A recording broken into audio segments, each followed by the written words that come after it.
Au Québec, 61% des prestataires d'aide sociale en âge de travailler ont occupé des emplois au cours des 3 dernières années. Cela signifie que la majorité des personnes assistées sociales sont des ex-travailleurs. On ne cesse d'attaquer ces personnes en les traitant de paresseux, de parasites. Pourtant, en juin 1995, près de 50 000 personnes participaient aux différentes mesures. 11 000 travaillaient dans le cadre du programme PAIE et 50 000 personnes étaient en attente d'une mesure reliée à l'aide sociale. La demande de créer un réseau de personnes qui étaient sur les programmes extra est venue de la TROVEP.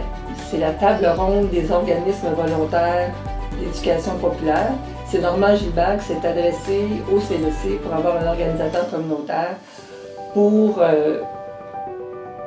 documenter en fait ce qui se passait dans les programmes extra. Eux, de leur côté, la TROVEP, avec les organismes communautaires membres, avaient déjà élaboré un guide d'utilisation des programmes d'employabilité. C'était un programme que quelqu'un qui était sur l'aide sociale pouvait avoir un 100 $ de plus par mois pour 20 heures. C'était un plus, puis c'était presque obligatoire de le faire. Sinon, ils pensaient même faire des coupures, mais je pense qu'ils n'en sont jamais venus à ça. Où là, on embauchait des gens sur le programme PAIE, salaire minimum, 35 heures, avec le titre ronflant de guide à l'animation. Mais entre deux guidages de personnes à l'intérieur du musée, les gens faisaient de l'entretien ménager. Alors, il n'y avait rien de qualifié. Il y avait des organismes privés, donc des résidences pour personnes aînées, qui ont mis du personnel à pied. Il y en a un ici à Sherbrooke, on le doit taire son nom, qui avait mis à pied 40 personnes, des vrais travailleurs, pour engager des programmes d'employabilité, puis qui roulaient de la même manière, il ne les gardait pas plus. Puis lui, il était payé aussi pour accepter des programmes d'employabilité.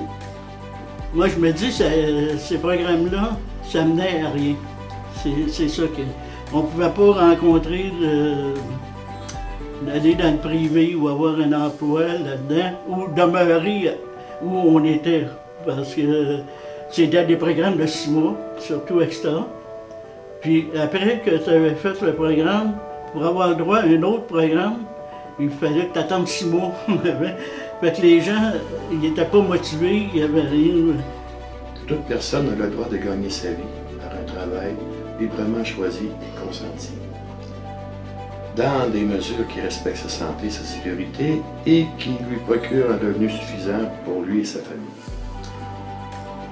Donc on avait 3 critères: libre, sécuritaire et payant. Donc aucun des programmes de la loi 37 ne correspondait à cette définition-là. 1 an et demi après l'incorporation, là, on a fait un grand sondage auprès de 100 personnes qui étaient encore sur les programmes d'employabilité pour voir, y avait-il eu une amélioration, comment ça se vivait. Puis il y a 85 personnes sur 100 qui ont répondu au questionnaire pour réaliser que la moyenne des gens qui ont répondu, les 85, avaient fait au moins 4 programmes d'employabilité et n'étaient toujours pas en emploi et étaient toujours dans illusion emploi. Mais en aucun temps, ces emplois-là n'étaient qualifiants. Donc, vous faisiez votre temps sur cette mesure-là et vous retourniez à l'aide sociale. Bon Dieu, donne-moi un job, faut que je fasse mes paiements. Amener ma blonde au restaurant, checker les numéros gagnants. Bon Dieu, donne-moi un job, je vais payer le loyer du mois passé. Regardez des exemples là, pratiques. Là. Ici, on est sur une terrasse qui a été faite à l'aide de manœuvres dans le cadre de programmes d'emploi. C'est une terrasse là, qui aurait coûté une fortune à faire si on l'aurait faite par des voies conventionnelles. Puis grâce au programme d'emploi, on a réussi à réduire les coûts sensiblement. L'État vit une crise des finances publiques. Dans les secteurs de la santé et des services sociaux, cela se traduit par des pertes d'emplois et une montée des services donnés par des emplois subventionnés. Le maintien à domicile est un exemple frappant. Il y a disparité de conditions entre les auxiliaires du CLSC et les auxiliaires autonomes. J'espère que ce travail qui est essentiel soit mieux payé et valorisé. Il faut que le service d'aide à domicile, qui demande abnégation et le don de soi soit reconnu à sa juste valeur. Pour moi, Illusion Emploi, c'est un organisme qui est bien important. Je parle avec des camarades qui travaillent dans des groupes comme moi de défense des chômeurs à travers le Québec.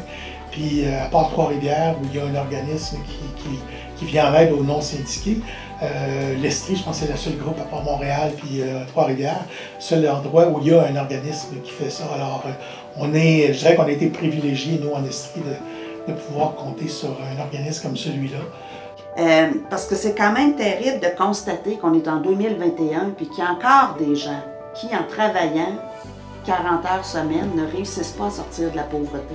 Ça veut dire des gens qui vont dans les banques alimentaires, ça veut dire des gens qui ont besoin des dons, de la charité et qui n'arrivent pas à sortir de cette pauvreté-là et de la trappe de l'endettement. Donc, il faut vraiment que le gouvernement donne un sérieux coup de barre. C'est d'une part inadmissible et immoral, même si ce n'est pas illégal. La Illusion Emploi défend le droit des travailleurs, même comme nous, les chèques emploi-service. Les besoins sont grands et les moyens sont petits. Il faut ramener un équilibre pour donner un service adéquat et responsable. Je pense qu'on peut dire qu'après 25 ans, le boulot était fait. Pas totalement. Évidemment, il y a encore beaucoup de choses à faire. Mais si je prends par exemple la loi sur les normes du travail qui à l'époque contenait une quarantaine d'articles sur à peu près 20 pages, aujourd'hui on se retrouve avec presque une convention collective, je dis bien presque. Et quand même, on est passé d'une trentaine d'articles à plus d'une centaine. Donc le travail des organismes communautaires et celui de l'Illusion Emploi a été très utile. Permettre aux jeunes d'avoir un minimum de dignité dans leur travail et d'avoir un revenu suffisant. Moi, Illusion Emploi, mon parcours m'a vraiment permis d'apprendre ce que c'était l'éducation populaire autonome, de partir d'un problème qui est individuel, de le collectiviser en expliquant aux gens que vous n'êtes pas les seuls à vivre ça, de se pencher sur qu'est-ce qu'on pourrait faire pour améliorer les différentes lois et les protections sociales pour protéger les travailleurs non syndiqués. Moi, ça a été vraiment une éducation pour moi là, dans mon rôle de travailleuse sociale que j'ai adoré. Et ça a été ça mon parcours à Illusion. Puis le projet Jeunes et Travail atypique, bien évidemment les jeunes, bien, c'est dynamique, ça pose des questions, on ne le sait pas souvent quand on est jeune qu'on a le droit de défendre nos droits, mais si quelqu'un nous le dit puis qui est prêt à nous accompagner, bien là tout à coup on peut se mettre en action. Bien, on peut aussi parler des préjugés et du racisme qui ont eu quand même des effets directs sur l'accès et les conditions de travail des personnes, comme exemple les personnes ayant des limitations. Les personnes provenant de la migration ou de l'économique ou de l'immigration, les personnes des Premières Nations, les LGBT+, ainsi que les femmes qui encore aujourd'hui sont payées moins que les hommes. On est loin du principe du travail égal à salaire égal, c'est toujours pas acquis. Donc ce qu'on comprend là, c'est que quand on mène des luttes, quand on écrit des mémoires, quand on sort dans la rue, quand on interpelle, quand la pression publique est trop forte, c'est là que le gouvernement répond à nos demandes puis réussit à nous accorder des meilleures conditions. C'est donc le cheval de bataille qui va toujours être important pour Illusion, c'est s'assurer que les gens aient des bonnes conditions de travail et de vie. Alors, j'espère qu'Illusion va toujours continuer de travailler fort en ce sens-là. Je sais qu'on est maintenant, heureusement, comme beaucoup de groupes, avec de meilleures situations financières, ce qui fait qu'on peut s'entourer d'une équipe, dont mon collègue à côté de moi. On espère grossir encore parce qu'on a encore beaucoup d'enjeux à mener au fil des prochaines années. Alors, merci et bon 25e à tout le monde.